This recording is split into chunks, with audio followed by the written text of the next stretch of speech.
Skuad miliaran Chelsea dikalahkan sama tim pramusim berisi bocil dari Liverpool di final Piala Karbo. Pau. Biawa. Pau kali ya kan.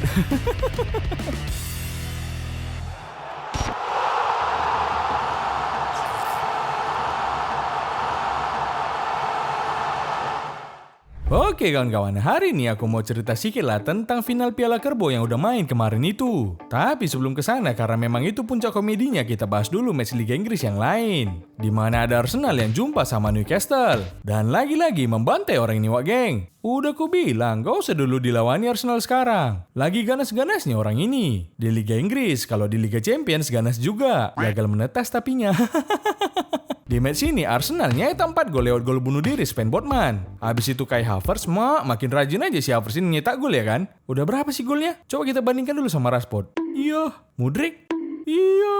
Anthony. Gak usah dibandingkan lah, kasihan. Habis itu gol Bukayo Saka dan Kiwior cuma dibalas 1 sama Newcastle. Melalui mantan pemain Arsenal juga, Joe Willock. Ini kok pok kali Newcastle ini. Bisa sampai kebobolan 4 gol. Pulanya kiper Iskarius 0. Oh kalau itu wajar lah. Emang kalau dia main, minimal 4 gol masuk ke gawangnya. Itu minimal ya.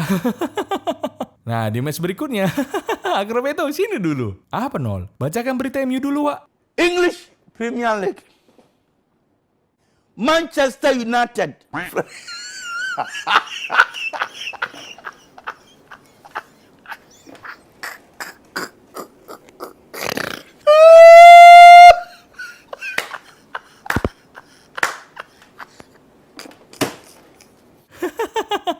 Kalau udah keluar si Bio ini, udah tau lah kalian apa yang terjadi sama MU ya kan?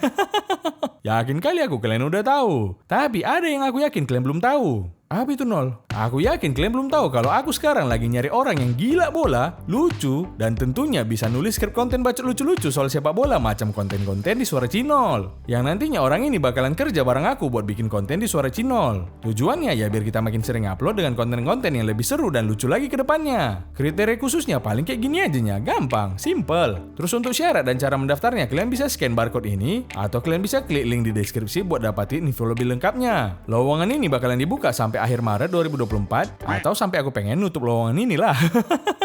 Jadi buat kalian yang tertarik boleh coba daftar. Siapa tahu orang itu adalah kalian yang tak lain dan tak bukan adalah biawak-biawak di channel ini. Semoga lah kita bisa kerja bareng ya wak geng. Oke? Nah kita ke match MU lawan Fulham ya kan. MU turun tanpa striker andalan mereka yang lagi on fire yaitu si Hollywood karena tiba-tiba cedera. Udah gitu nggak ada bek kiri mereka karena Luke Shaw juga cedera. Reguilon pun udah dipulangkan. Malaysia udah jadi TKB kayaknya dia di Malaysia. Apa TKB 0? Tenaga kerja Belanda lah. Apa kabar ya si Malaysia ini? Nggak pernah ada kabar-kabarnya lagi. Kalian kalau ada info soal dia kabar ya wak geng. Udah dicari-cari mamanya soalnya katanya nggak pulang-pulang dia. Udah gitu yang paling lucunya karena si Hollywood cedera, Rashford lah yang jadi target man ya kan? Si Garnacho digeser ke kiri dan kanan kukira Anthony yang ngisi. Rupanya bocil akademi yang gak jelas dimasukkan macam Forson ini. Kalian bayangkan lah, dibandingkan Anthony, si Ten Hag lebih percaya main Forson daripada dia. Si Anthony ini 100 juta dibayar cuma buat duduk-duduk aja ya kan? Kau ini pemain bola atau anggota DPR? DPR ini Dewan Perwakilan Rashford ya wak geng, bukan yang lain. Nonton pertandingan ini gak usah kalian tanya lah cemana. Tengok aja si Hollywood ini, ngantuk kali wak geng. Dia aja yang timnya main ngantuk, apalagi kita ya kan. Bukan ngantuk lagi, udah tiru sambil ngences-ngences pun yang ianya.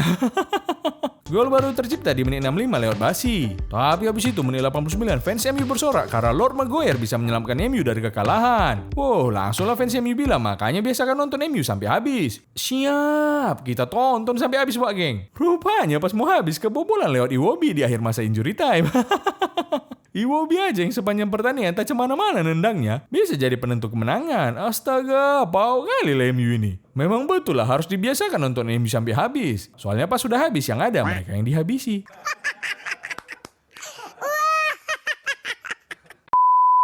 Oke, kita masuk ke menu utamanya.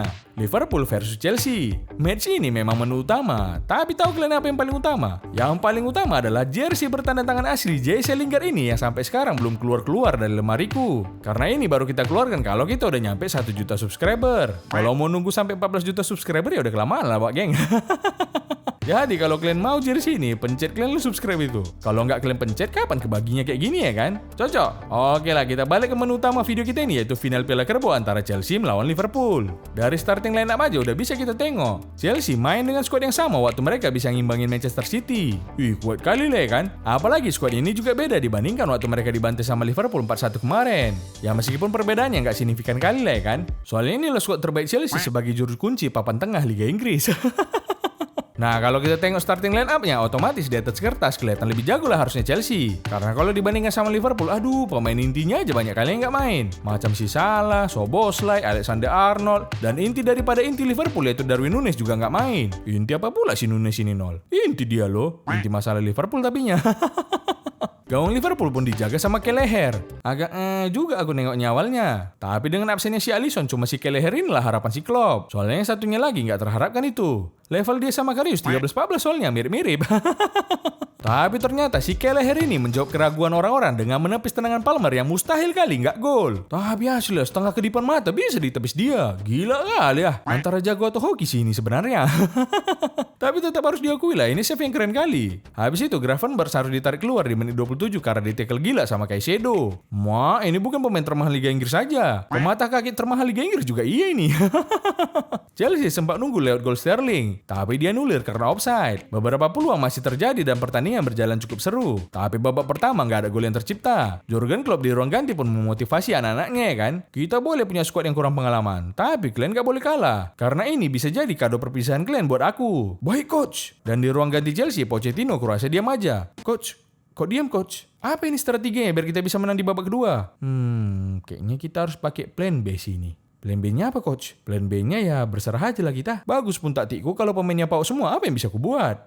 Gini coach. Di sekolah, murid PAOK bisa jadi pintar kalau gurunya pintar ngajari. Jadi kalau muridnya tetap PAOK, bisa jadi gurunya yang kurang pintar.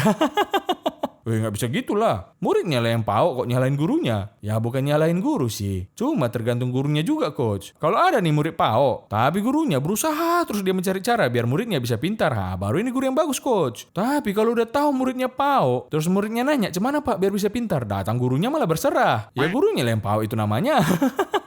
Jadi cemana nih coach biar kita yang PAOK ini bisa juara Piala Kerbo? Coach. Jawablah coach. Mak diam aja deh bah. Lagi DC kayaknya dia nih. Gak bagus jaringan internet si Poche ini kayaknya. Masuk babak kedua, Van Dijk sempat nyetak gol menit 60. Tapi dia nulir karena offside. Tah yang mana offside-nya aku pun gak tahu ini. Tapi wajar lah, Chelsea banyak duitnya. Bisa dia bayar wasit. Pertandingan berjalan seru sampai mau habis babak kedua. Lagi-lagi si Kelleher bisa menyelamatkan Liverpool dari gempuran pemain Chelsea. Untunglah yang masuk roh Alisson ke badan Kelleher malam itu. Sempat roh Karius, babak pertama tadi pun kurasa udah nyerah Liverpool ya kan. Pertandingan masih berimbang sampai habis babak kedua. Masuklah kita ke extra time ya kan. Di extra time ini udah banyak kali lah pemain akademi Liverpool yang dimainkan. Mereka turun di akhir babak kedua tadi. Kalau aku tengok udah macam skuad pramusim aja nih ya kan. Ada lah Bobby Clark, Jadon Dance, James McConnell. Tak siapa-siapa aja ya kan dibanding sama skuad triliunan Chelsea ada Nkunku, Madueke, dan Modric pun dimainkan. Memang harusnya udah milik Chelsea lah malam ini. Tapi kenyataan berkata lain. 2 menit menjelang habis babak extra time, Van Dijk menyambut sepak pojok Tsimikas dan gol buat Liverpool. Cemana lah nggak gol ya kan? Orang duelnya Van Dijk sama Modric. Mana lah nampak-nampak si Modric ini si Van Dijk datang. Bola aja kadang dia nggak nampak apalagi orang. Tapi yang lucunya pas selebrasi pemain Liverpool, kalian tengok lah ngapain si Tsimikas ini. Udah nggak ada otaknya nih bah. Udahlah tindakannya nggak senonoh di depan anak-anak pula. Kerjaan memang main bola, tapi nggak dilaga juga lah bola biawaknya sama bola biawak kawan bang. Gawat kali ya. Besok-besok kurasa kalau si Tsimikas ini ngumpan, nggak ada lagi yang mau nyambut. Takut disodok kalau ngegolin soalnya. Yang lucunya lagi pas golin si Van Dijk ini, si Núñez di bangku penonton langsung melompat dia lari ke lapangan. Seketika hilang cedera si biawak ini. Sayangnya dari selebrasi ini cuma satunya. Kok nggak jatuh lah dia ya kan? Kalau jatuh terus terguling-guling kan lucu juga nengoknya. Pertandingan pun berakhir dan Liverpool memenangi Piala Kerbo untuk ke-10 kalinya. Ini juga bisa jadi salah satu kado yang manis lah buat Klopp yang memutuskan buat meninggalkan Liverpool akhir musim nanti. Selamat lah buat Liverpool ya kan? Nah kalau Chelsea aduh. Dengan skuad triliunannya pun nggak bisa juara Piala kaleng-kaleng lawan skuad bocil pramusim macam Liverpool. GG kali ya, tapi GG-nya itu goblok. Wataru Endo pun paten kali di match ini. Gak ada capek-capeknya dia main 120 menit. Kombinasi Enzo Caicedo pun gak bisa ngimbangin Endo. Bersyukur Liverpool ya kan, berkat Chelsea mereka diselamatkan dari scam terbesar tahun ini, yaitu Caicedo. Siapapun orang yang berhasil meyakinkan Todd Boehly buat beli Caicedo semahal itu, kurasa pulpen pilot kayak gini pun bisa dijual seharga pesawat sama dia. Dengan trofi Piala Carabao ini, Liverpool udah memenangi 1 gelar musim ini. Dan bisa aja mereka treble kalau menang FA Cup dan Liga Inggris. Bisa juga quadruple kalau mereka menang Liga Malam Jumat. Sedangkan Chelsea mereka masih berpeluang menang FA Cup, biarpun peluangnya kecil. Dan mereka juga masih berpeluang menang Liga Inggris, biarpun peluangnya nihil. Kalau Arsenal peluangnya cemana nol? Arsenal peluangnya banyak, cuma aku rasa banyak yang meleset. Kalau MU nol peluangnya cemana? Peluang MU. Peluang MU. Bikin peluang aja belum tentu. Sekali lagi ya Wage, mana tahu dari kalian ada yang nyari kerja dan tertarik buat kerja bareng Suara Cinol. Apalagi kalian yang hobi kalian nonton bola, terus banyak kali bacot kalian yang lucu di tongkrongan soal bola. Nah, bisa lo dicoba buat daftar di link di deskripsi atau kalian scan aja barcode di sini ya Wak Geng. Semoga lah kita bisa kerja bareng nantinya. Oke? Dadah Wak Geng.